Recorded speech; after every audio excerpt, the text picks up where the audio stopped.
వసూలు చేశారు అధ్యక్ష. వీళ్ళు అమ్మఒడి గురించి మాట్లాడతారా అని నేను అడుగుతున్నా అధ్యక్ష. తర్వాత అధ్యక్ష దీపం పథకం అధ్యక్ష, దీపం పథకం గురించి మాట్లాడుతున్నారు అధ్యక్ష. దీపం పథకం నుంచి తప్పుడు లెక్కలు మాట్లాడుతున్నారు అధ్యక్ష. దీపం పథకం గురించి, దీపం పథకంలో 93 లక్షల మంది లబ్ధిదారులు ఉంటే వాళ్ళందరికీ బుక్ చేసుకున్న 48 గంటలకే వాళ్ళకి గ్యాస్ సిలిండర్ ఇస్తుంటే 48 గంటల్లోనే వాళ్ళ ఖాతాల్లోకి 800 నుంచి 860 రూపాయల వరకు వాళ్ళ ఖాతాల్లోకి వెళ్తుంటే హర్షించాల్సింది పోయి అధ్యక్ష ఈరోజు దీపం అసలు మీరేం చేశారు అధ్యక్ష? జగన్మోహన్ రెడ్డి గారు, చంద్రబాబు నాయుడు గారు దీపం పథకం ప్రవేశపెట్టారని దాన్ని తీసి మహిళల పట్ల ఏ మాత్రం చిత్తశుద్ధి లేకుండా తీసి అవతల బారేసి ఈ రోజు దీపం పథకం గురించి మాట్లాడతారు ఏంటి అధ్యక్ష? ఆనాడు కొన్ని పరిస్థితుల వల్ల కేంద్ర ప్రభుత్వం ఒక్కొక్క గ్యాస్ సిలిండర్ 1100కి అమ్మితే వీళ్ళు మెజారిటీ ఎంపీలు ఉన్నా కూడా ఏనాడు క్వశ్చన్ కూడా చేయలేదు అధ్యక్ష.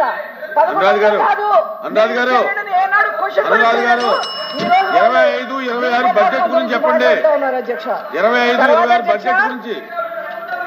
తర్వాత అధ్యక్ష అన్నదాత సుఖీభవ అధ్యక్ష. దయచేసి స్పీకర్స్ ఎవరైనా మాట్లాడేటప్పుడు 26, 25, 26 బడ్జెట్ గురించి మాట్లాడండి అధ్యక్ష. వారు అన్నదాత సుఖీభవ మీరేం చెప్పారు అధ్యక్ష? జగన్మోహన్ రెడ్డి గారు ఆనాడు ఏం చెప్పారు అధ్యక్ష? మేము 12,500 ఇస్తాం, కేంద్రంతో కలిపి 6,000 ఉంటుంది, మొత్తం కలిపి 18,500 మీకు వస్తాయని చెప్పి 50 లక్షల పైన మంది రైతులుంటే వాళ్ళని 43కో 44 లక్షలకో కుదించేసి ఈ కేవలం 7,500, అది 4 విడతలుగా, ఒకసారి 2,000, ఒకసారి 1,500, ఒకసారి 1,000 రూపాయలు వాళ్ళ ఇష్టం ముష్టి పడేసినట్టు పడేశారు అధ్యక్ష రైతులకి. దాని గురించి మాట్లాడే అధ్యక్ష. అట్లాగే అధ్యక్ష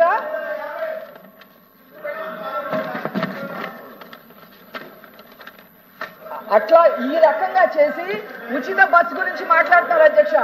ఆల్రెడీ నారా చంద్రబాబు నాయుడు గారు అట్లాగే మా సంబంధిత మంత్రులు చెప్పారు అధ్యక్ష. ఏమని? ఉగాది నుంచి ఉచిత బస్సు ప్రయాణం చేస్తా ఉంది, దానికి ఏం కేటాయించలేదు అంటారు అధ్యక్ష. రవాణా శాఖకు కేటాయించింది వీళ్ళు కనపట్టలేదా నేను అడుగుతున్నాను అధ్యక్ష. అందులో 8,300 కోట్ల పైన కేటాయిస్తే మీరు ఉచిత బస్సుకి ఏం కేటాయించలేదు, ఏం మాట్లాడలేదు అని మాట్లాడుతుంటే ఏం చెప్తారు అధ్యక్ష? చివరిగా అధ్యక్ష నేను చెప్తున్నా. బాబు రోహలా, నువ్వు ప్రతిదానికి రన్నింగ్ కమిటీ ఆపాయా అధ్యక్ష చివరిగా అమరావతి గురించి సార్, అమరావతిలో అసలు బడ్జెట్ కేటాయించలేదని చెప్తున్నారు అధ్యక్ష. వాళ్ళు మాట్లాడిన మాటలు నేను ఒకసారి చెప్తాను అధ్యక్ష. అది సెల్ఫ్ సస్టైనబుల్ ప్రాజెక్ట్ అని ఏనాడో నారా చంద్రబాబు నాయుడు గారు చెప్పడం జరిగింది. రైతుల మిగులు భూముల ద్వారా ప్రభుత్వానికి 2 లక్షల కోట్ల ఆదాయం వచ్చే పరిస్థితి ఉంది. కేంద్ర సహాయం 15,000 కోట్లు ఇస్తున్నారు. ప్రపంచ బ్యాంక్ అలాగే ఏషియన్ డెవలప్మెంట్ బ్యాంక్ నుంచి 15,000 కోట్లు తీసుకోబోతున్నారు. ఇట్లాగా దాన్ని సెల్ఫ్ సస్టైనబుల్ ప్రాజెక్ట్ గా ఉంచి బడ్జెట్ కేటాయింపు లేకపోయినా ఈరోజు అక్కడ పనులు మొదలైనాయి అధ్యక్ష. వీళ్ళు నిర్వీర్యం చేసిన అన్ని కూడా పనులు మొదలుపెట్టి ఈరోజు ఒక గాడిన పెడుతుంటే అప్రిషియేట్ చేయాల్సింది పోయి ఈరోజు మళ్ళీ అమరావతి మీద బురద చల్లే ప్రయత్నం చేస్తున్నారు అధ్యక్ష. చివరిగా ఒక మాట అధ్యక్ష, నాకు చాలా బాధగా ఉంటుంది అధ్యక్ష. నేను ఈ ప్రాంతంకి సంబంధించిన దాన్ని కాబట్టి వీళ్ళు చూడండి అధ్యక్ష, పోలీసులను అడ్డు పెట్టుకొని ఎలాగా ఆడవాళ్ళని హింసించారు అధ్యక్ష అమరావతి వాళ్ళని. కనీసం చూడండి అధ్యక్ష, కడుపుతో ఉన్న అమ్మాయిని బూటు కాలుతో తనిచ్చారు అధ్యక్ష ఈ ప్రభుత్వం. ఆ అమ్మాయికి ఈ రోజు కూడా మళ్ళీ ఆ అమ్మాయికి పిల్లలు పుట్టలేదు అధ్యక్ష. ఈ రోజుకి పిల్లలు పుట్టలేదు అధ్యక్ష. ఎంత బాధగా ఉంటుంది అధ్యక్ష.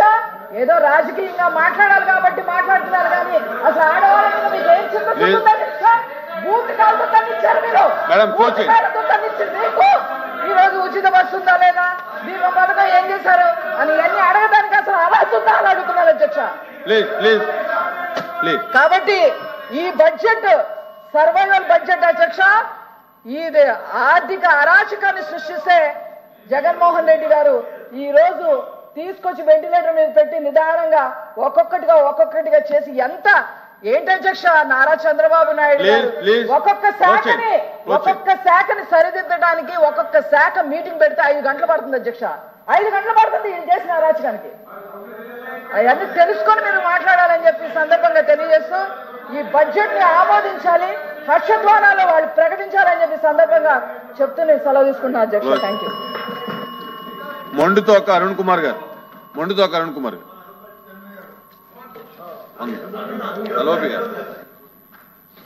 అధ్యక్ష, చీఫ్ విప్ గారు మాట్లాడినప్పుడు 2-3 సార్లు నా పేరు తీసుకున్నారు. ఆ రోజు నేను మున్సిపల్ ఎడ్యుకేషన్ మినిస్టర్ హోల్డ్ చేస్తున్నప్పుడు అమరావతి మాట్లాడినప్పుడు అందుకని ఆ విషయాన్ని 1 నిమిషంలో క్లారిఫై చేద్దామని చెప్పి నేను పడిన అధ్యక్ష. వారు చెప్పింది 10,000 కోట్ల రూపాయలు అప్పుడు ఖర్చు పెట్టా ఉన్నారు. అది వాస్తవ విరుద్ధం అధ్యక్ష. ఆ రోజుకి ఆ ప్రభుత్వం ఖర్చు పెట్టింది 6,000 కోట్లు మాత్రమే. ఆ రోజుకి 6,000 కోట్లలోనూ 2,000 కోట్లు బాండ్స్ రూపంలో తీసుకొచ్చారు.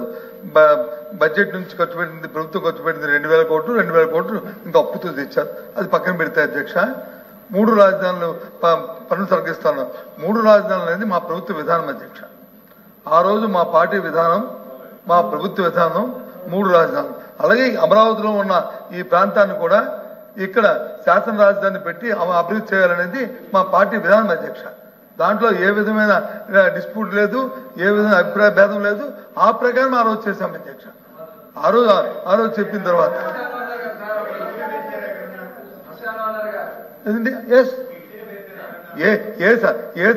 ఏ సందర్భంలో అన్నామని చెప్తాను అధ్యక్ష. ఇప్పుడు చెప్పారు కదా, మళ్ళీ నా నోటితో చెప్పడానికి అవసరం లేదు. కానీ మీరు అన్నారు కాబట్టి చెప్తున్నాను, మీరు అడుగుతున్నారు కాబట్టి వస్తానని. ఆ రోజు వచ్చి చూడడానికి వస్తానని ప్రభుత్వంలో పెద్దలు ఆ రోజు మాజీలు వచ్చి చెప్తే ఏముంది ఇక్కడ 3 సంవత్సరాలు అయింది అమరావతి దాన్ని ప్రారంభించారు. 1,19,000 కోట్ల రూపాయలతో వచ్చి బడ్జెట్ తో పెట్టి సుమారు 6,000 కోట్ల రూపాయలు కూడా ఇంకా ఖర్చు పెట్టగా దాన్ని వచ్చి ఆ రకంగా శ్మశానాలుగా దాని నుంచి ఏం చూడడానికి వస్తారయ్యా, దాన్ని ఏంటి చేస్తారు అని చెప్పి అన్నాను అధ్యక్ష. అన్నాను, చెప్తాను, అనలేదు అనట్లేదు కదండి. ఆ సందర్భం అది, ఆ సందర్భం అన్నా. కూర్చోమ్మా,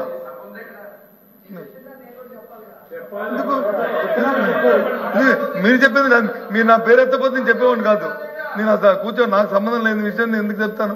మీ ఇష్టం, మీరేం మాట్లాడుకున్నా మీ ఎల్ఓపీ గారికి మీ చీఫ్ విప్ గారికి మీకు ఉన్న హక్కుతో మీరు మాట్లాడతారు. అదే అధ్యక్ష. కాబట్టి దయచేసి ఆ రోజు సందర్భం ఏంటంటే ఆ రోజు అప్పుడున్న సందర్భంలోనూ యుద్ధాంశం అని చెప్పారు. ఏదైతే ఇల్లీగల్ గా ఉన్న కన్స్ట్రక్షన్స్ ఏవవుతున్నాయో వాటిని కూలడం జరిగింది తప్ప లీగల్ గా ఉన్నదాన్ని ప్రభుత్వం వచ్చి ఎప్పుడు కూడా ఏది కూడా కూర్చోదు అధ్యక్ష. ఈ సభ ద్వారా గౌరవ సభ్యులు కూడా తెలియజేస్తాను, దయచేసి మా ప్రభుత్వ విధానం 3 రాజధానులు. అదే విషయాన్ని నేను మళ్ళీ చెప్పాను, అదే చెప్తున్నాను కూడా. అవసరం ఏంటి, అక్కడ ఉన్న వాళ్ళందరూ ఏంటి, మీరు ఆ మాట అన్నందుకు మీరు ఏమైనా కాటి కాపరా? దానికి కేబినెట్ సమావేశాలు నిర్వహించారు అంటే మీరు శ్మశాన వాటికలో కేబినెట్ సమావేశాలు నిర్వహించారా? నేను అవి కూడా చదువుతాను అధ్యక్ష. ఎప్పుడెప్పుడు కేబినెట్ సమావేశాలు నేను ఇచ్చేశారు? 10/6/2019, 19/7/2019, 3/9/2019, 16/10/2019 కేబినెట్ సమావేశాలు నిర్వహించుకొని ఆ అసెంబ్లీ అక్కడనే ఉంది, సెక్రటేరియట్ అక్కడే ఉంది. చక్కగా మేము కట్టిస్తే శుభ్రంగా అందులో పరిపాలన చేయాల్సింది పోయి విధ్వంసం చేశారు అందులో కూర్చొని. పైగా మీరు శ్మశానం అని దాంతో పోల్చారు. మీరు శ్మశానం దాంతో పోల్చి 5 ఏళ్ళు అక్కడనే కూర్చున్నారు మీరు.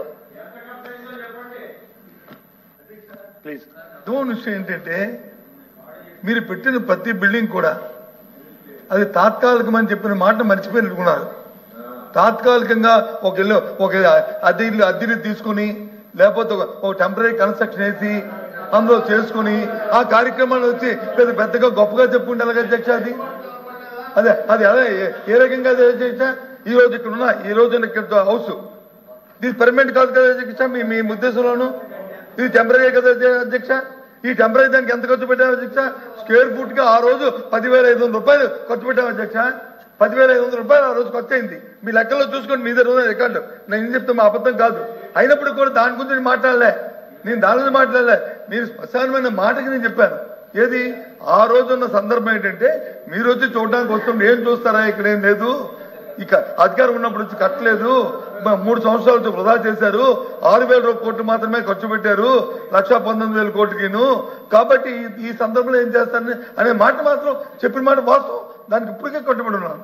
నేను కట్టుబడి లేదే, నేను కాదనలేదు, నేను అనలేదు, నేను మీరు తప్పు చెప్తాను నేను అనలేదే, అదే చెప్పాను నేను.